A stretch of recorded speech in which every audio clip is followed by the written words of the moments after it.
नाज़रीन गिरामी, ये मंदिर इंडिया की रियासत करेला की दारुल हुकूमत में वाक़या है और इसका नाम स्वामी मंदिर है। इस मंदिर में टोटल 6 कमरे हैं, जिनमें से 5 को खोला जा चुका है, जबकि एक कमरे को आज भी बंद ही रखा गया है। इन खोले के 5 कमरों में से 2 को अक्सर खोला जाता है, क्योंकि मंदिर में ख़ास मौक़ों पर इस्तेमाल होने वाले बर्तन वगैरह इन कमरों में रखे जाते हैं। इसके अलावा बाकी 2 कमरों में सोने और चांदी के जेवरात रखे जाते हैं, जिन्हें ख़ास मौके पर इस्तेमाल किया जाता है। इन चारों दरवाज़ों को खोलने के बाद जब 5वां दरवाजे को खोला गया तो पता चला इसमें तकरीबन 1 लाख करोड़ का खजाना मौजूद है। और इसी कमरे में हिंदू मज़हब के भगवान विष्णु की 3.5 फुट ऊंची एक सोने की मूर्ति भी मिली है, जिस पर कीमती हीरे जड़े हुए थे, जबकि एक 18 फुट लंबी सोने की चेन भी थी। इसके अलावा बोरियों में भरे हीरे जवाहरात और कीमती पत्थर निकले। दोस्तों, यहाँ सवाल ये पैदा होता है कि मंदिर में मौजूद छठे दरवाजे को क्यों खोला नहीं गया। तो इस हवाले से आपको बताते चलें कि यहाँ का शाही खानदान इसकी देखभाल पर लगा हुआ है। इनका कहना है कि इसे कभी भी खोला नहीं जाना चाहिए, क्योंकि ऐसा करना इनके अकीदे के खिलाफ है। इस मंदिर से वाबस्ता मुख्तलिफ किस्म के अकायद हैं और इनका अकीदा है कि अगर इस दरवाजे को खोला गया तो कुछ बुरा हो सकता है और हम बर्बाद हो जाएंगे।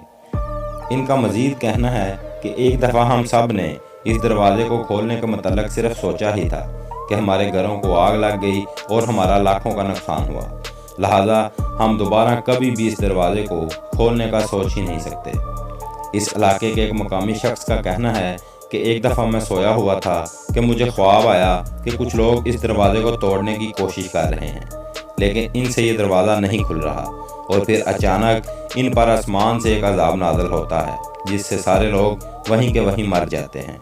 वो बताता है कि इस ख्वाब से ये साबित होता है कि भगवान हमें वार्निंग देता है कि कभी भी इस दरवाजे के करीब ना आना, वरना सब मारे जाओगे। नाज़रीन गिरामी, इसके अलावा यहाँ के लोगों का ये भी अकीदा है कि इस दरवाजे को कोई आम इंसान नहीं खोल सकता, बल्कि भगवान अपनी तरफ से ही यहाँ कोई ऐसा शख्स भेजेगा जो इसे खोलने की ताकत रखता हो। इन लोगों के मुताबिक वो शख्स अपने पास इतनी ताकत रखता होगा कि मुर्दे भी जिंदा कर देगा और हमारी तमाम तर मुश्किलात को भी हल करेगा। दोस्तों, याद रहे, इन लोगों के इस अकीदे को मद्देनज़र रखा जाए तो मालूम होता है कि यहूदियों की तरह इन्हें भी दज्जाल का इंतज़ार है, क्योंकि यहूदियों का भी यही कहना है कि जब दज्जाल आएगा हमारे लिए ख़जानों के मुंह खोल दिए जाएंगे और वो हमें खुशहाल बना देगा।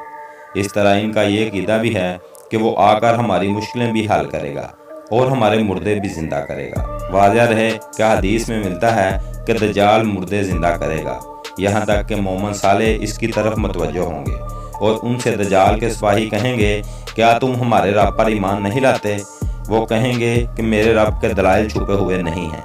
फिर वो उनको पकड़कर दज्जाल के पास ले जाएंगे। ये दज्जाल को देखकर कहेंगे कि ऐ लोगों, ये वही दज्जाल है जिसका रसूल अकरम सल्लल्लाहु अलैहि वसल्लम ने इरशाद फरमाया है। दज्जाल के हुक्म से इनको मारा पीटा जाएगा। फिर दज्जाल कहेगा, क्या तुम मेरे ऊपर ईमान नहीं लाते? और वो फरमाएंगे, तू कज़ाब है। दज्जाल के हुक्म पर इनका जिस्म चीर कर 2 हिस्से कर दिया जाएगा और इन दोनों हिस्सों के दरमियान दज्जाल चलेगा। फिर कहेगा, उठ, और वो तंदुरुस्त होकर उठ खड़े होंगे, यानी कि जिंदा हो जाएंगे। इन बातों से साबित होता है कि शायद ये हिंदू भी उसी दज्जाल का इंतज़ार कर रहे हैं जिनका इंतज़ार यहूदी कर रहे हैं, और वही आकर इस मंदिर का दरवाज़ा खोलेगा। नाज़रीन गिरामी, इसके अलावा जनूबी भारत में भी ऐसा मंदिर है जिसके तह खानों से अरबों डॉलर के हीरे जवाहरात बरामद हो रहे हैं। इस मंदिर का इंतज़ाम रियासत के साबका शाही खानदान के हाथों में है, लेकिन कहा जाता है कि वो मंदिर की दौलत से किसी किस्म का फ़ायदा नहीं लेते। सुप्रीम कोर्ट के हुक्म के मुताबिक माहरीन जैसे जैसे मंदिर के दरवाजे खोल रहे हैं, वहाँ कीमती हीरे जवाहरात के साथ साथ कुछ अजीबोगरीब किस्से कहानियाँ भी सामने आ रही हैं। माहरीन के मुताबिक इस मंदिर का पहला जिक्र 9वीं सदी की दस्तावेज़ में मिलता है, लेकिन बाकायदा रिकॉर्ड 14वीं सदी से मौजूद है। शाही खानदान के बड़ों ने पूरा ख़ानदान इस मंदिर के सुपुर्द कर दिया था। इसके बाद इन्होंने भगवान विष्णु के खादम के तौर पर हुक्मरानी की। तब से इन्होंने शाही खानदान के इस खजाने की हिफाजत की है। नाज़रीन गिरामी, जबकि मुल्क की आज़ादी के बाद ये रियासत भी वफाकी हिंद में ज़म हो गई थी, लेकिन इसका इंतज़ाम शाही ख़ानदान के पास ही रहा।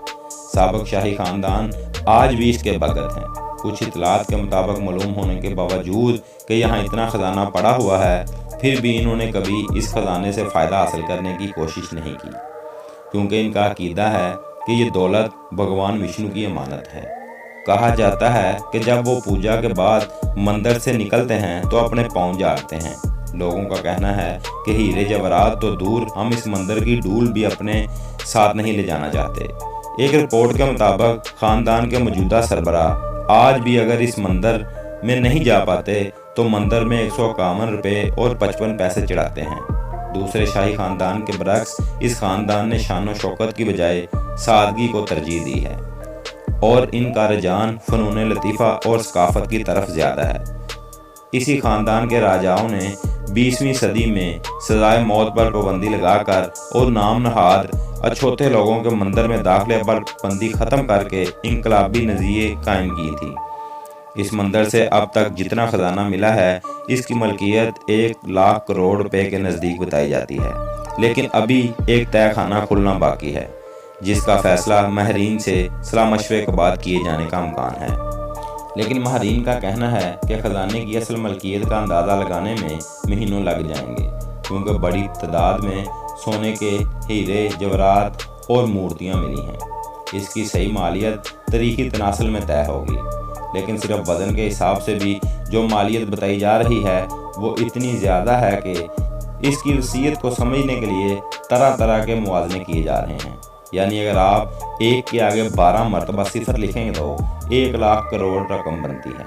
ये रकम इतनी है कि करेला का पूरा कर्जा उतारने के बाद भी 25,000 लाख बच जाएंगे और इससे पूरे मुल्क में रोज़गार का एहतमाम किया जा सकता है, या 2.5 साल का तलीमी बजट पेश किया जा सकता है, या फिर 7 महीने के दफ़ाई अखराजात पूरे किए जा सकते हैं। यहाँ सवाल ये पैदा होता है कि अब इस खजाने का क्या होगा।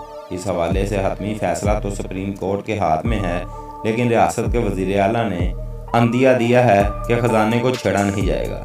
इनके बकौल ये मंदिर की मलकियत है और हुकूमत का इससे कोई सरोकार नहीं।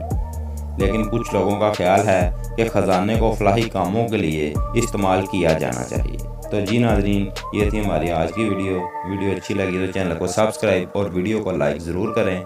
मिलते हैं अगली वीडियो में, तब तक के लिए अल्लाह हाफिज़।